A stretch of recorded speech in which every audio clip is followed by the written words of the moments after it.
thank you, Dr. Judy, for clarifying that.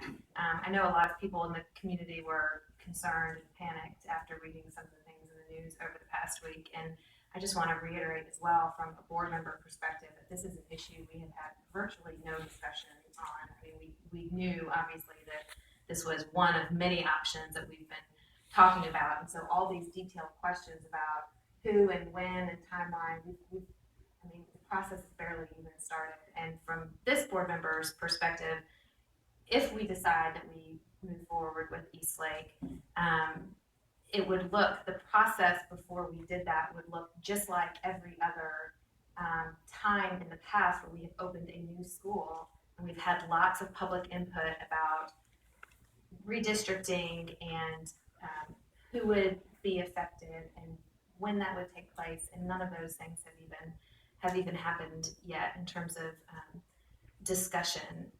And one thing that I would also like to just kind of look into as well, I know that last month we got our enrollment report back and our numbers were a little bit lower than what we were anticipating. And so I think the threshold inquiry is it needed as we continue to monitor our enrollment trends?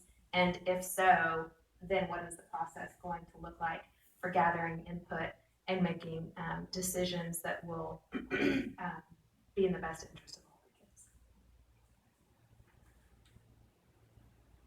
Yeah, I would just like to echo that we have talked about this as a board. You know, the community asked us to look into all these vacant buildings in Decatur and in Atlanta, and you know, Dr. Edwards has been working on that for several months. So you're absolutely right. We haven't begun any dialogue with our community to see what we might use it for, and we always go through that process, and I know that we will do that in the future for this building if it works out and we go forward. But it could be a very extremely cost-effective way to handle the transitions while we build another building possibly, versus putting more portables out. I mean, very cost-effective. So if it works out, it would be a great option for us to have, and we can certainly get creative with Atlanta Public Schools and how we share resources. And I think that school districts across the state, as some ebb and flow,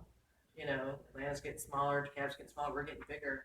We're going to have to think outside of the box and come up with solutions for things of this nature that might involve more intergovernmental agreements with our neighbors. And it's just something, whether it's annexation or not, those are holistic conversations that have to happen. But this is an opportunity for us to think outside of the box.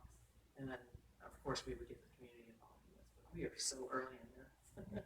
And I was kind of shocked that it got out, you know, and the way it works, I understand the NPUs, if something's in Atlanta Public Schools, if they're going to do something with a building or release it, the NPU, the neighborhood planning units, get a hold of it first, and they give their input. And so that's how, I guess, this got out, and the media picked up on it, which is a good thing. But so I was kind of surprised to see that too. I didn't know we were at that level, but it's okay.